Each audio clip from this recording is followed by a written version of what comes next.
हिंदू बहुत ही डरपोक कौम है।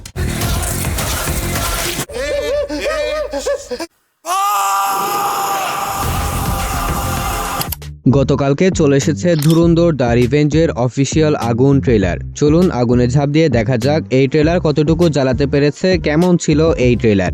ধুরন্ধর পার্ট 1 যে ট্রেলারটা দেওয়া হয়েছিল সেখানে রণবীর সিংকে অনেক কম স্ক্রিন টাইম দেওয়া হয়েছিল, কিন্তু ধুরন্ধর দ্য রিভেঞ্জের ট্রেলারে রণবীর সিংকে বেশ লম্বা সময় পর্যন্ত স্ক্রিন টাইম দেওয়া হয়েছে এবং রণবীর সিং এক কথায় ফাটিয়ে দিয়েছেন। সম্পূর্ণ ট্রেলার জুড়ে রণবীর সিং এর আলাদা সোয়াগ, অ্যাটিটিউড, আলাদাটা অরা কাজ করতে দেখতে পেয়েছি। মানে হলো ডিরেক্টর আদিত্য ধর সম্পূর্ণ ট্রেলারটাকে রণবীরময় করার চেষ্টা করেছেন এবং তিনি এই জায়গাতে 100% সাকসেসফুল হয়েছেন। ওভারঅল রণবীর সিং এর স্ক্রিন প্রেজেন্স নিয়ে যতই কমপ্লিমেন্ট দিই না কেন সেটা কম হয়ে যাবে। সো এই ট্রেলারটার প্রধান এবং সবচেয়ে হাইলাইটিং পয়েন্ট ছিল রণবীর সিং নিজে। রণবীর সিং এর পরে যে ব্যাপারটা ট্রেলারটাকে পিক লেভেলে নিয়ে গিয়েছে সেটা হচ্ছে এখানে ইউজ করা বিজিএম। বেশ কয়েকটা বিজিএম এবং টাইটেল ট্র্যাকের সমন্বয়ে সম্পূর্ণ ট্রেলারটাকে ডিজাইন করা হয়েছে এবং এই প্রত্যেকটা বিজিএম কিন্তু সম্পূর্ণ গুজবাম্প ফিল দিয়েছে, যেটা এই ট্রেলারের এক্সপিরিয়েন্সকে আলাদা একটা মাত্রা যোগ করে দেয়। প্রায় 3.5 মিনিটের এই ট্রেলার কোন দিকে শুরু করলাম আর কোন দিকে শেষ হয়ে গেল সেটা বুঝতে পারলাম না।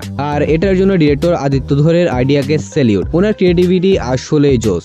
অন্যদিকে আমরা এতদিন পর্যন্ত বলে আসছিলাম ধুরন্ধর ভার্সেস টক্সিক, কিন্তু এই ট্রেলারটা দেখার পর বুঝতে পারলাম ব্যাপারটা হলো ধুরন্ধর 1 ভার্সেস ধুরন্ধর দ্য রিভেঞ্জ। কারণ ধুরন্ধর পার্ট 1 যে মাইলফলক সেট করে গিয়েছে তার জন্য ধুরন্ধর দ্য রিভেঞ্জ নিয়ে অডিয়েন্সের এক্সপেকটেশন এখন কয়েক গুণ বেড়ে দাঁড়িয়েছে, যার কারণে এই সিনেমা দেখার পর সবাই পার্ট 1 এর সাথে সিনেমাটাকে অবশ্যই কম্পেয়ার করবে। কিন্তু পার্ট 1 এর ট্রেলারটা শুরু হয়েছিল টু মাচ ব্রুটালিটি দেখিয়ে, আর সেটার কম্পারিজনে ধুরন্ধর দ্য রিভেঞ্জের ট্রেলারের ব্রুটালিটিকে অতটা হাইলাইট করা হয়নি, কিন্তু ব্রুটালিটি ছিল।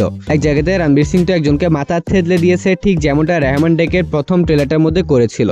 তবে প্রথম পার্টের মধ্যে আমরা যেরকম ব্রুটালিটি গালাগালি দেখতে পেয়েছিলাম সেরকম হয়তো এই সিনেমাটার মধ্যে প্রেজেন্ট করা হবে না। বাট এটা ম্যাটার করে না, কারণ সিনেমাটার মধ্যে প্রচন্ড পরিমাণে প্রোপাগান্ডা দেখানো হবে, যেটা ইন্ডিয়ান অডিয়েন্স অবশ্যই এনজয় করবে। প্রথম পার্টের মাধ্যমে এই সিনেমায় থাকা প্রত্যেকটা ক্যারেক্টারকে বিল্ড করা হয়েছে, প্রত্যেকটা ক্যারেক্টার সম্পর্কে আমাদেরকে ধারণা দেওয়া হয়েছে। সিনেমাটার গান, স্ক্রিন প্লে সবকিছুই টপ নচ ছিল, যার ফলস্বরূপ সিনেমাটা হয়েছে ইন্ডাস্ট্রি হিট। এবং পার্ট 2 এর ট্রেলারটাও আগের পার্টের ডায়লগের সাথে শুরু হয়েছে গো দেবার কা জোর লাগালো বিগাড়লো জো বিগাড় सकते हो, কিন্তু এরপর এই ট্রেলারটা যে টান শুরু করে সেটা এক কথায় পিক লেভেলে নিয়ে যায়। মানে ভাই ট্রেলারটার মধ্যে যদি এতই ইন্টেন্সিটি থাকে তাহলে চিন্তা করুন এই সিনেমাটা কোন লেভেলের হবে। মানে আমি আবারও বলি এই ট্রেলারটা 3.5 মিনিটের ছিল, কিন্তু এটা কোন দিকে শুরু করলাম আর কোন দিকে শেষ হয়েছে বুঝতেই পারিনি। অন্যদিকে এমনও শোনা যাচ্ছে সিনেমাটা হতে পারে 3 ঘন্টা 45 মিনিট অথবা 3 ঘন্টা 55 মিনিটের আশেপাশে। মানে ভাই প্রায় 4 ঘন্টার cinema. But doesn't matter, director Aditya ধর সম্পূর্ণ সিনেমাটাকে টান টান উত্তেজনা দিয়ে ডিজাইন করবে, যার কারণে প্রত্যেকটা মোমেন্ট এনজয়েবল হবে। তবে ট্রেলারটা দেখে গল্প সম্পর্কে অতটা কিছু বোঝা না গেলেও এটা তো কনফার্ম যে রেহমান ডাকাতের মৃত্যুর পর লিহারিতে প্রচন্ড বিশৃঙ্খলা তৈরি হবে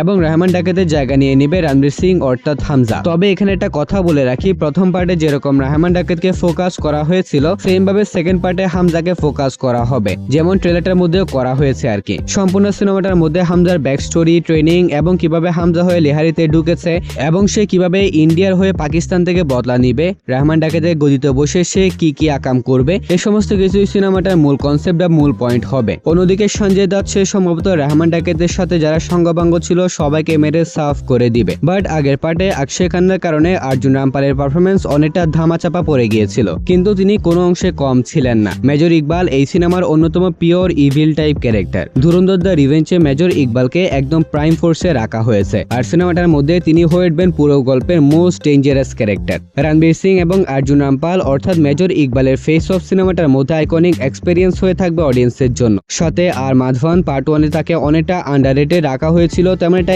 স্ক্রিন টাইম দেওয়া হয়নি, কিন্তু তিনি নিজে নিশ্চিত করেছেন পার্ট 2 তে তাকে বেশ লম্বা সময় পর্যন্ত স্ক্রিন টাইম দেওয়া হবে। সো ওভারঅল ট্রেলারটা দেখে বোঝাই যাচ্ছে সম্পূর্ণ সিনেমাটা অ্যাকশন, এক্সপোশন এবং অ্যাগ্রেশন দিয়ে মোড়ানো থাকবে। আর এতে কোনো সন্দেহ নেই যে ইন্ডিয়ান অডিয়েন্স সিনেমাটাকে উৎসবের মতো সেলিব্রেট করবে। সব ঠিক থাকলে এই সিনেমা সম্পূর্ণ ইতিহাস ভেঙে দিয়ে নতুন মাইলফলক সেট করে যাবে। সো ট্রেলারটা আমার কাছে ওভারঅল সেরা লেগেছে, আপনার কেমন লেগেছে সেটা কমেন্টে জানাবেন। আর ভিডিও ছিল এতটুকু পর্যন্তই, ভালো লাগলে ভিডিওতে লাইক আর চ্যানেলটা সাবস্ক্রাইব করতে ভুলবেন না। তাহলে দেখা হবে পরবর্তী আরেকটি ভিডিওতে, ততক্ষণ ভালো থাকবেন, সুস্থ থাকবেন, টেক কেয়ার, আল্লাহ হাফেজ।